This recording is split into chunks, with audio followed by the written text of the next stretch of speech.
ತಿಮ್ಮಾರೆಡ್ಡಿ ಅವರಿಗೆ ಧರ್ಮಸ್ಥಳದ ಹೆಸರನ್ನ ಹಾಳು ಮಾಡೋದ್ರಿಂದ ಆಗುವಂತಹ ಲಾಭ ಏನು? ನೋಡಿ, ಆ ವ್ಯಕ್ತಿ ಆ ಭಾಗದಲ್ಲಿ ಅನೇಕ ವರ್ಷಗಳಿಂದ ರಿಯಲ್ ಎಸ್ಟೇಟ್ ಉದ್ಯಮಿ.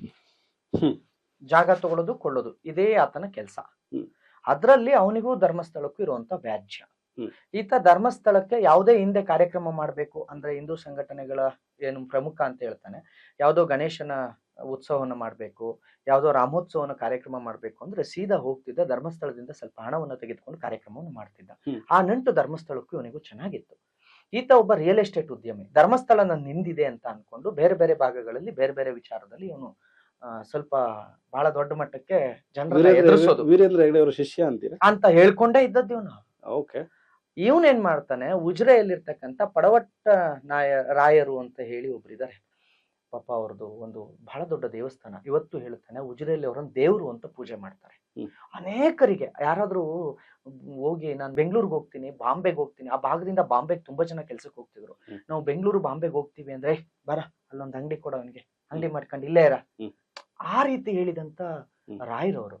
ಅಂತವ್ರಿಗೆ ಇವನು ರಿಯಲ್ ಎಸ್ಟೇಟ್ ಗೊತ್ತಲ್ಲ ನಿಮಗೆ, ಒಂದು ಚಾಪಾ ಕಾಗದ ಮಾಡಿಸ್ಬಿಡೋದು, ಫೇಕ್ ಡಾಕ್ಯುಮೆಂಟ್ ಕ್ರಿಯೇಟ್ ಮಾಡೋದು, ಇದು ನಂದು ಅಂತ ಲಿಟಿಗೇಷನ್ಗೆ ಹಾಕೋದು. ಆತರ ಒಂದು ಲಿಟಿಗೇಷನ್ ಮಾಡ್ತಾನೆ ಅವ್ರ ಮೇಲೆ ಮಹೇಶ್ ತಿಮ್ರೋಡಿ.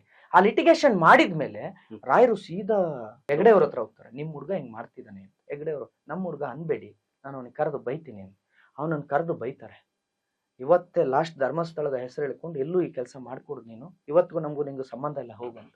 ಅವತ್ತಿಂದ ಧರ್ಮಸ್ಥಳದ ವಿರುದ್ಧ ಇವನಿಗೆ ಬಹಳ ದೊಡ್ಡ ಇದು ಬರುತ್ತೆ, ಅಂದ್ರೆ ಒಂದು ವೈರತ್ವ ಸೃಷ್ಟಿ ಆಗುತ್ತೆ. ಅದಾದ್ಮೇಲೆ ಅಲ್ಲಿ ಒಬ್ಬ ಮುಸ್ಲಿಂ ವ್ಯಕ್ತಿಯಿಂದ ಒಂದು ಈ ಪ್ರಕರಣ ಆಗಿದ್ಯಾವ, ಇದು ಸೌಜನ್ಯ ಪ್ರಕರಣದಿಂದ ಹಿಂದಕ್ಕೆ ತುಂಬಾ ಹಿಂದೆ, 15 ವರ್ಷ, ತುಂಬಾ ಹಿಂದೆ ಇದು ಹೀಗಾಗತ್ತೆ. ಇದಾದ್ಮೇಲೆ ಇದು ಕೋರ್ಟಿಗೆ ಹೋಗುತ್ತೆ. ರಾಯರು ಸುಮ್ನೆ ಆಗಲ್ಲ, ಪ್ರವರ್ಟನ ರಾಯರು ಅವ್ರು ಕೋರ್ಟ್ಗೆ ಹೋಗ್ತಾರೆ. ಕೋರ್ಟ್ ಅಲ್ಲಿ ಹೋಗಿ ಇವನು ಕ್ಷಮೆ ಕೇಳ್ತಾನೆ. ಕೋರ್ಟ್ ಅಲ್ಲಿ ಅದು ಮೋಸ ಮಾಡಿದ್ದು ಸಾಬೀತಾಗುತ್ತೆ.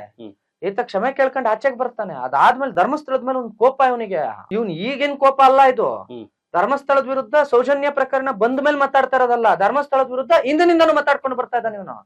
2008 ಎಲೆಕ್ಷನ್ ನಿಲ್ತಾನೆ, ಆಗ್ಲಿಂದನೂ ಮಾತಾಡ್ಕೊಂಡು ಬರ್ತಾನೆ ಇದ್ದಾನೆ.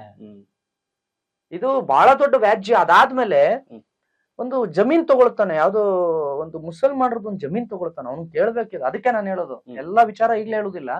ಅವನಿಗೆ ಹೇಳಿ, ಪುನೀತ್ ಕೆರೆಹಳ್ಳಿ ಅವ್ರು ಕೇಳೋದಕ್ಕೆ ಸುಮಾರು ಪ್ರಶ್ನೆ ಇದೆ. ನೀನ್ ಸೌಜನ್ಯ ಪರ ಹೋರಾಟಗಾರನೋ ಸಂತೋಷ್ ರಾವ್ ಪರ ಹೋರಾಟಗಾರನೋ ಅಂತ.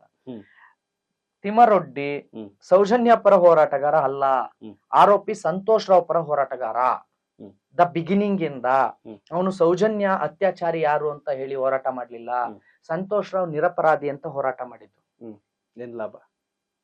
ಲಾಭವೇ ಧರ್ಮಸ್ಥಳದ ವಿರುದ್ಧ. ಅಂದ್ರೆ ಆರೋಪಿ ಇವನಲ್ಲ ಅಂತ ಹೇಳಿದ್ರೆ ತಾನೇ ಯಾರು ಅನ್ನೋದು ಸೃಷ್ಟಿ ಆಗೋದು.